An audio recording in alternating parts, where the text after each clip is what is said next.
আসসালামু আলাইকুম ভিউয়ার্স, আজকে আপনাদের দেখাবো নওগাঁর প্রাচীন ইতিহাস সাক্ষী 200 বছরের পুরাতন রাজবাড়ি রাজা হরনাথ রায়ের দুবলহাটি রাজবাড়ি। এটি নওগাঁ জেলার অন্তর্গত দুবলহাটি গ্রামে অবস্থিত।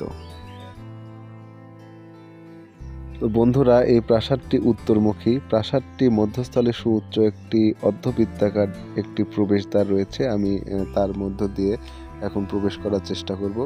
তো আমরা দেখতে পাচ্ছি প্রবেশদ্বারটি গেটে তালা দিয়ে আটকানো। আমি একটু ভাঙা অংশ দিয়ে ভিতরে প্রবেশ করলাম। তো ভিতরে প্রবেশ করার পর দেখতে পেলাম আসলে প্রাসাদটি দাঁড়িয়ে আছে কালের সাক্ষী হয়ে। তার দরজা জানলা এখন কোনোটা অবশিষ্ট নেই।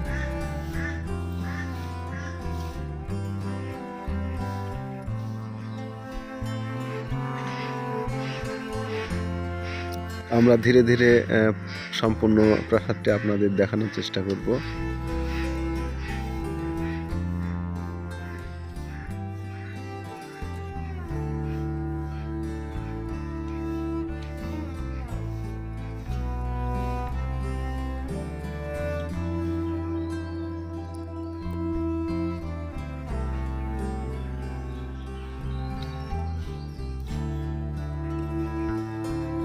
এই প্রাসাদটি মূলত দোতলা বিশিষ্ট একটি প্রাসাদ। আপনারা দেখতেই পাচ্ছেন কাঠের পাটাতন দিয়ে প্রাসাদটির ছাদ নির্মাণ করা হয়েছে।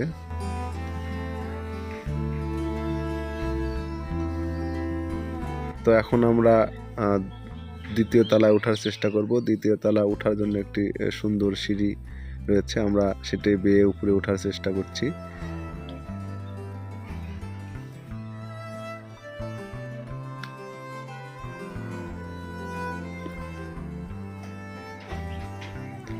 সিঁড়িটি অনেক খাড়া এবং ভয়ঙ্কর। এটি আসলে একটি অসাবধানতার কারণে কেউ উঠতে লাগলে পড়ে যাওয়ার সম্ভাবনা আছে। তো আপনারা যারা এখানে আসবেন একটু সাবধানে এই সিঁড়ি বেয়ে উপরে উঠবেন। সিঁড়ি বেয়ে উপরে ওঠার পর একই অবস্থা।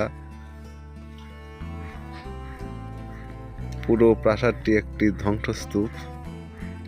এটি দোতলা বিশিষ্ট হলেও কোনো কোনো কক্ষ এটি 3 থেকে 4 তলাও আমরা দেখতে পাচ্ছি।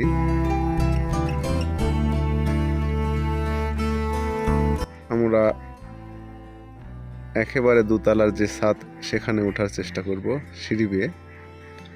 আপনারা দেখতে পাচ্ছেন সিঁড়িটি। প্রাসাদটি ভগ্নস্তূপে পরিণত হলেও সিঁড়িটা এখনো অক্ষত রয়েছে উপরে ওঠার জন্য। আমরা সেটি বেয়ে উপরে ওঠার চেষ্টা করলাম। আপনারা দেখতে পাচ্ছেন বন জঙ্গলে ভরে গেছে। এটি একটি আসলে ভয়ঙ্কর একটি প্রাসাদ আমরা দেখতে পাচ্ছি। যে কোনো সময় একটি বড় দুর্ঘটনা হতে পারে এখানে। তো সাবধানে আপনারা যারা এখানে আসবেন অবশ্যই চলাচল করবেন। আমরা এই যে ছাদে উঠছি এখান থেকে একটি সুন্দর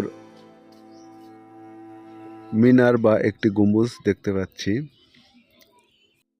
এছাড়া আমরা প্রবেশদ্বারের উপরে যে অংশ যেখানে অনেক সুন্দর একটি নকশা ছিল সেটি আমরা দেখতে পেলাম।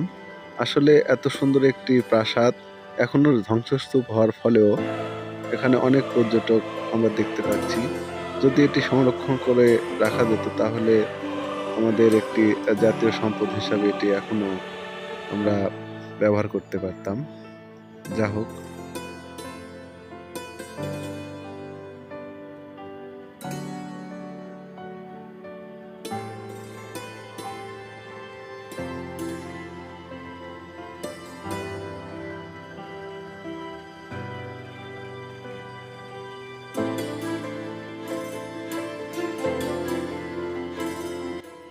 আমরা দেখতে পাচ্ছি এই প্রাসাদটির দেওয়াল অনেক প্রশস্ত।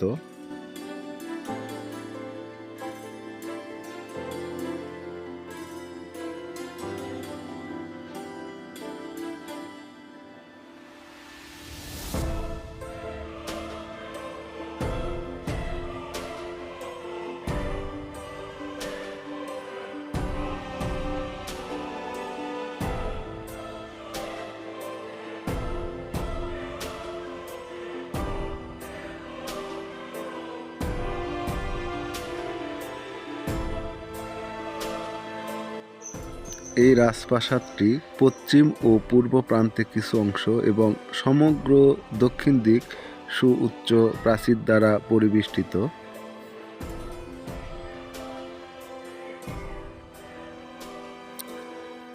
এই রাজপ্রাসাদটি 4টি অংশে বিভক্ত। এখন যে অবস্থায় প্রাসাদটি আছে তাতে কোথায় কী ধরনের কার্যক্রম চলতো তা বলা মুশকিল।